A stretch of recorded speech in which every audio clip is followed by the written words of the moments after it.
Our next speaker is Rachel Skinner, who's Director of Development at WSP and Parsons Brinckerhoff. She's been doing a lot of work looking at future trends in mobility and what that's likely to mean for the way that we do our modelling. So thank you very much.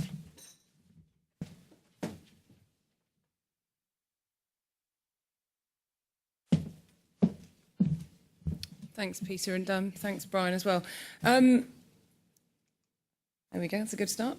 I guess I'm sort of preaching to the converted, really, in starting off by saying the next 20, 25 years or so are going to see some of the largest, or the largest mobility shift that we've probably seen since the introduction of cars in the early 1900s. So in this session, what I'd like to do is start to think about some of the emerging trends that we're already seeing in terms of the way that we might go through the transition towards a fully autonomous future, and start to think about actually how we might influence some of that for the widest possible benefit. So it plays very nicely, actually, some of the things that Brian was just talking about there. By best, just to be clear before I start, what I'm talking about there is best in the sense of sort of the wider public benefit to do with infrastructure and its use and placemaking and mobility and the travelling public. Because frankly, if we don't get it right for our actual audience and the people we're trying to encourage to use some of these new forms of technology and so on, then actually all of this technical work that's going into it, all of the various innovations and so on that could potentially come forward will be so much harder work and actually in some cases won't fly at all. So we may as well, to some extent, sort of give up and go home. Now, clearly that's not what we want to do. And so it's very much worth thinking about that sort of end user, if you like, and our end actual travelling member of the public and so on. It's also important, I just wanted to pick up on something that Brian mentioned just now. To me, this isn't just about the urban, it's also about thinking much more widely about all types of places, all types of people. Yes, there will be some places where it's much easier to bring forward these sorts of changes than other places, but in reality, actually, we need to think about this in the round. We need to be thinking about rural spaces, suburban spaces and so on as well. It's not just about urban, it's not just about car users of today. So I'll come on then to talk about some of the changes that I can see coming down the line in terms of the more traditional modelling processes, some of the challenges, opportunities, changes and so on that I think are likely to be things we need to be dealing with. I'm conscious that some of those are going to get picked up by other people who are going to be speaking later on today, so I'm just going to touch on them very gently and start to seed some ideas, I guess, in the hope that then others will pick those up as we go through. And then I'll close talking about investment and actually what does this mean in terms of actually making some of the right decisions now, because clearly what we can't do is put all of our decision making on hold saying, well, all this change is coming, so let's not do anything. We need to be thinking about actually what can we still do, how do we prepare best in order to make sure that the decisions we make now put us in the best possible light for the future. I'm not claiming for 1 minute that I've got all the answers, but this is an area that I've been thinking about and talking about, as some of you will be aware, for about the last 18 months or so. So I guess I'm just keen to share my thoughts. This slide, I was trying to find the right image. It's impossible, frankly, short of actually sort of drawing something bespoke. The path from now to where we might want to be in terms of tomorrow's transport systems and so on is something which is clearly, as we've just been hearing, incredibly complex. There isn't one right route. There isn't even one right destination. The problem with this is it suggests there's only one place we're actually shooting at. I think we kind of do know pieces of what we're actually shooting at, but we certainly haven't got a sort of a common grounding in terms of actually how that comes together. We really need to start to think a lot more clearly about what we want out of things, because otherwise those outcomes are far from fixed and actually we won't end up with what we want at all. So I see that there are two immediate opportunities, and they're pretty much one-offs in terms of where we are right now, where a little bit of thinking, or indeed quite a lot of thinking, could actually transform the outcomes that we end up with out of the end of all of these shifts towards a more driverless, and I say that in the widest possible sense, I'll come on to that in just a second, future. The first thing on the left-hand side there is around the opportunity to really think about how we lead the transition, again, from the point of view of wider benefit, rather than relying on purely the firms who are much more interested in, if you like, a pure commercial gain to do with specific technologies that they're bringing to the market. I think there is a huge power that we haven't yet tapped in terms of asset owners, asset operators, many of you, I suspect, to influence and shape and manage the end result that we actually want. We need to make sure we actually have some alignment in terms of what we're aiming for there, because otherwise, coming back to that pathway diagram, there is absolutely no way we're going to end up with the best possible outcome by chance. It just simply isn't going to happen. It's just too complicated. It's not often that we get all these opportunities presented quite so clearly, if I'm able to use that word, at a point where we can actually look ahead and see some of these things actually coming down the line. And it feels to me that the route making and place making opportunities that present themselves right now are really something that we should be capturing and building on, rather than just letting things happen and sort of more laissez-faire approach, which then we turn around one morning and realise that actually the opportunity has sailed. There's a second major set of choices on the right-hand side, which I've sort of summarised around the benefits of a rapid transition. So if we decide that we want to go forward towards a fully driverless future, actually, in order to actually sort of make that happen efficiently, effectively and so on, there is a lot to be said for collectively making sure that we are getting ourselves onto that path as quickly as possible and actually starting to move down that path, rather than having something where we're constantly stopping and checking and waiting for other people to do things. Because actually, it's like any sort of mixed mode type situation, because in my head at least, the autonomous side of things is very much its own new mode. It's not just an evolution of cars. It's going to be messy. And it's going to be messy in all kinds of places and all kinds of routes. And the more we let that extend, actually, the more of a disservice we're doing to ourselves in terms of actually shooting for some of the bigger benefits and so on that could be out there. So coming on to thinking about some of the core trends and directions, we've already heard some of the sort of the really big picture stuff in terms of population and climate change, that kind of thing. So I didn't really want to start there. I wanted to start much more at the level of actually some of the things that are a bit more, I guess, tangible on a day-to-day basis to people in this room. If we are headed towards a fully autonomous future, and here I'm using, I guess, a sort of a slightly garbled version of the DFT's latest thinking here in terms of what I mean by that. So these are to do with vehicles that provide all normally encountered journeys, as I'm sure you're all aware. Lots of different types of vehicles. These are not generic or sort of singular in that respect. But the point is here that there are lots of different things in play. This isn't just about one set of technologies that's going to generate a series of changes. This is actually about a whole set of changes, which are all happening right now in parallel, and they've all got their own complex set of drivers, and they all will overlap and interface and so on in different ways. And this is where we can really start to join things together in a much more meaningful way. So if we come on, first of all, to the if you like, the driverless piece, I'm very conscious the language here is really tricky, because actually even within this room, I bet we've got several different definitions going on. What I'm thinking about here is if we're going to get to a fully autonomous future, this is where the vehicles, as Brian just said, are in the end able to move themselves empty, as well as obviously moving people around in line with demand and so on. So in order to get to that point, clearly we've already got quite a long way down this path. There's all kinds of trials already going on. There are various models, some already, as you know, commercially for sale and so on, which are moving us in that direction in various different ways. But on the surface, you might think that's brilliant, because, you know, we're headed towards something where drivers start to behave, or vehicles start to behave much more like a sort of a perfect model situation. And maybe it's all much more straightforward. But actually, of course, when you dig a bit deeper, what you're really thinking about is decoupling the vehicles and the people and the way in which actually we're going to see these movements coming through. So because the vehicles can move when empty, it opens up all kinds of new opportunities in terms of placemaking, in terms of route planning, and indeed in terms of business cases. So I'll come back to that shortly. Second, third and fourth pieces on here are to do with, as you can see, connection, sharing and energy source. So again, playing in very nicely some of the things we were just hearing. In terms of the connected side of things, I've intentionally separated that, and I know that at the moment there's a real thing around calling, you know, sort of driverless side of things connected and autonomous in one breath. Actually, that is a presumption that we're making, and there are all sorts of clever bits of thinking going on right now in terms of thinking about the extent to which certain vehicles do need to be fully connected or not, as the case may be, and what the fail-safe situations are should things go wrong and all that kind of thing. It is in combination where you get the driverless and you get the connected aspects flowing together that you actually get the potential to create a whole new transport system and a road transport system that simply doesn't actually exist today. But again, clearly, while that will help us in our sort of quest, if you like, towards perfect knowledge and information about journey times and route choice and speed and reliability and so on, it also actually starts to introduce whole new aspects of things in terms of the way that we consider the likely outcomes. Because it may well be that while we can predict much better how some of the vehicles might behave in reality, of course that doesn't remove some of the other influences on the network, and they may actually come to the fore and come out of the noise where before they've perhaps been slightly hiding. In terms of the sharing side of things, here I'm thinking about it's both sharing physically at the same time in the same vehicle, very much the way public transport works today, but also sharing across time and actually shared use of the same vehicles but at different times. In reality, we have all kinds of choices here.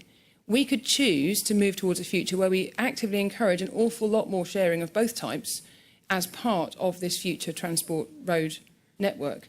Equally, We don't have to do that. We have to accept that there are upsides and downsides on both sides, but we don't have to do that. We could actually end up with a system where you have a bit of both, and I suspect that's probably where we will end up. But we can either push for more sharing or we can decide not to. Now, in my mind at least, more sharing, which seems to be the general presumption in terms of the desirable direction of travel, is something that actually would generate more benefit than not sharing. But we need to recognise that in itself brings forward a whole new bundle of different things that we simply haven't really got to grips with just yet. The final piece on here is around the energy source, and again, a really interesting alignment here. It's almost as if we actually coordinated a bit better than we have, but there we go. This is perhaps a little bit longer run and bluer sky here. We do at the moment seem to be presuming that these autonomous vehicles will be electric in some way, shape or form. Of course, there may be another fuel source or energy source that comes forward in the meantime. But if you look even beyond that and you start to think about the way in which we actually generate energy, it does seem entirely possible, and this would fit with the low carbon agenda and so on, that actually we could start to see trip making for new reasons, particularly if the process of movement was something that actually started to generate energy in and of itself as well. So I think there's all kinds of other things that are going on in that space too, which could actually end up having far more of an impact than we realise on the way things might come forward. So coming on briefly, as I said, towards the modelling implications and opportunities, I want to really come back, I think, to some of the points I made just now around the potential for this mobility shift, as I see it, to create enormous place-based and also route-based benefits and value. And you really only get to that if you actually approach this transition in a much more managed way rather than an ad hoc or a piecemeal way. It's not simply a case, as I'm sure we will appreciate, of rolling out shiny new connected and autonomous vehicles and hoping they'll just replace today's cars and magically solve all of our problems. So the choices that we have right now and about how we engage with that actually have some really important implications for modelling. And the more I thought about this, the more I could sort of see there were all kinds of aspects here. So I've just picked out a few of them here at the moment, but clearly there's all kinds of other angles, and it'd be interesting to see in the discussion later whether these come through. Starting with trip generation and that end of the spectrum, if you like. If you start to think about a truly fully autonomous network and what we could be heading for, I've already mentioned this piece around the decoupling of the trip ends and the fact that people and where they start and end their trips will no longer need to match quite so closely with the vehicles themselves and where they start and end their trips. Clearly, when you add the sharing piece into that, that gets complicated again. And I know there are all sorts of bits of work that are going on to start to think about that already.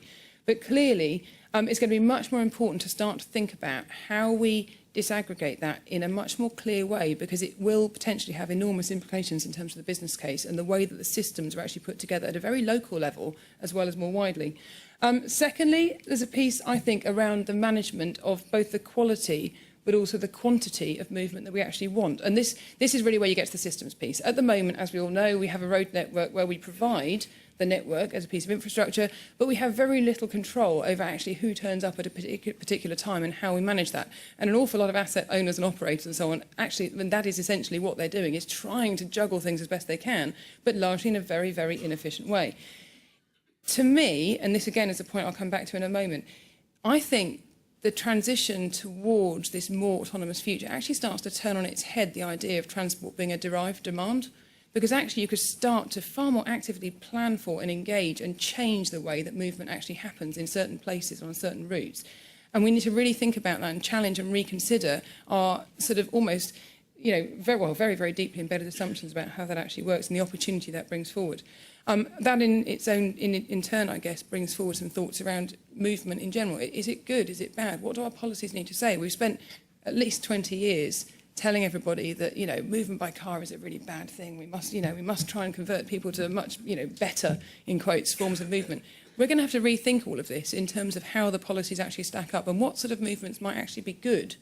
I think it's fairly well established that we don't live in a world where we all want to live inside a little Japanese hotel room in a sort of a white box, interacting with the world in a purely virtual way. We are actually quite social creatures. We do actually want to get out and about and do things. That would point to the fact that movement in and of itself is not actually always a bad thing.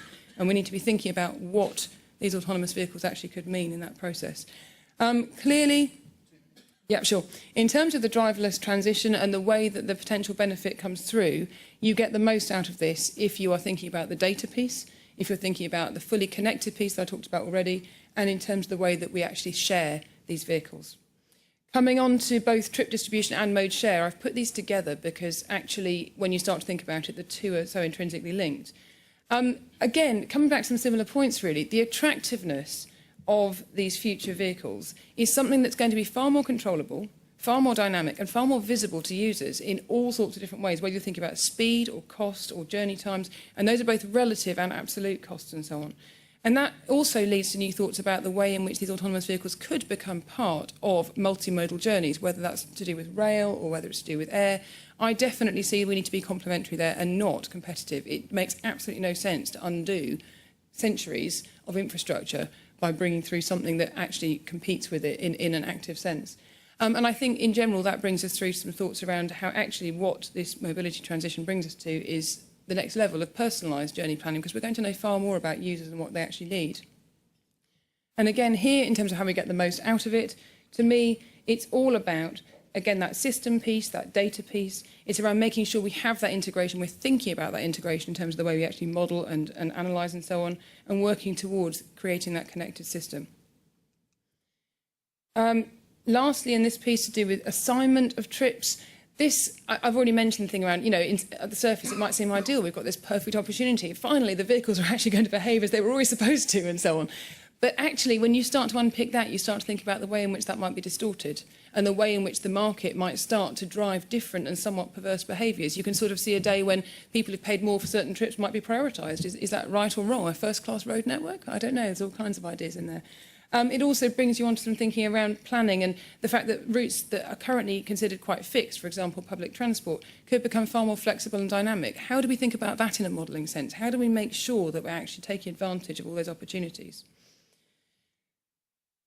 In this one, I mean, it's similar points in terms of actually how you get the greatest potential out of it. But really, again, it's about this data point. It's about ownership. It's about understanding the way in which we can intelligently manage and monitor the network as it comes through. So just a final couple of thoughts. In terms of standing back a level, first of all, in terms of land use modelling, it occurred to me in thinking about all of this that at the moment, we talk a lot about mobility as a service, and it's become a sort of accepted phrase and so on. But I wonder if this transition to a new sort of form of mobility, including this more driverless future, actually allows us to turn things slightly on its head. What if we could actually drive growth as a result of the transport and the transport service that we actually provide? It's flipping around this idea again that transport is this derived demand. It's a really interesting area, and you sort of start catching your own tail if you're not careful, but actually just starting to think about how that might drive growth and drive regeneration, and the fact that we've got private sector investment that's literally looking for this opportunity right now, knowing that it's going to take the next 10 or 20 years to bring things through. It's a really, really interesting way of thinking about the way in which we might drive population and jobs growth going forward. And in terms of the way we invest, it looks complicated. It's actually really quite straightforward. On the top right-hand corner, this is about thinking about, if we're going to invest, I said before, we can't just stop doing everything and sort of, wait for this future to actually happen.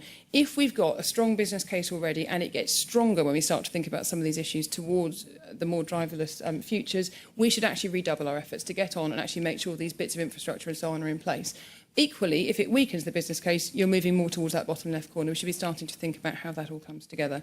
And there's lots of other options in terms of the way in which those business cases could shift when you overlay the driverless piece against the more traditional ways of actually thinking about investment.